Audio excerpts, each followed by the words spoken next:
Hey everyone, and welcome back to Progressive Watch.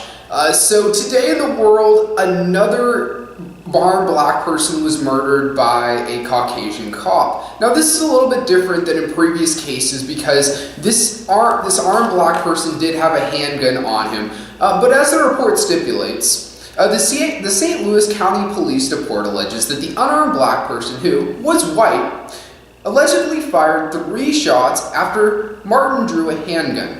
Now, a little bit of a disclaimer there. This individual did have a handgun. He was armed, and he might have been trying to attack him in this instance. But there's the real issue, and here's what we don't know. Because according to the alleged report, the surveillance footage released from the incident has drawn much scrutiny. However, both a body camera and police camera were reportedly not on to capture the exchange.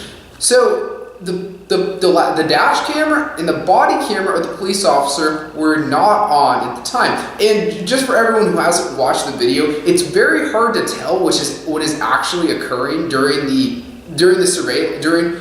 video because it's muffled and you can't really see what's going on because it's the liquor store report.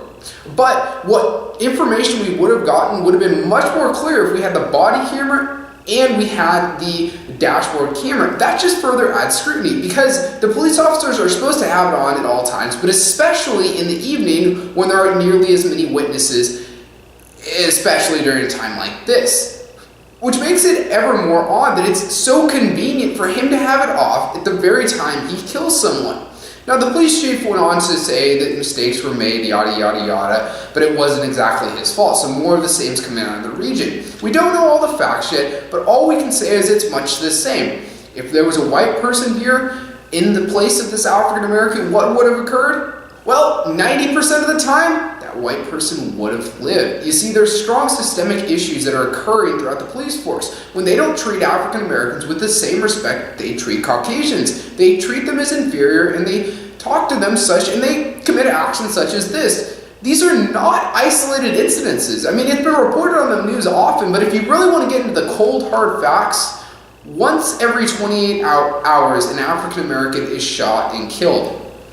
It's terrible, it's horrible, but it keeps occurring, and we're not going into the systemic issues. And the issue is that these cops are not around the civilian African American population, so they don't really know how to, 1, acquiesce to their needs, and 2, they have, systemic understandings or stereotypes from their parents and grandparents that told them, who grew up during the times of segregation that found them to be inferior. And as long as these issues persist, we're going to continue to see officers being killed, see officers killing other African Americans. Now, there are ways to stop this, and there are ways to lower this. One of the main ways is we can have more sensitivity training. For sure, 18 months sensitivity training for officers, especially regardless of the color of the skin, black, white, Hispanic, Asian. We need to have more sensitivity training so that people can understand what is actually occurring. And until we have more of these programs occurring, well, we're going to see more African Americans, more people of color dying.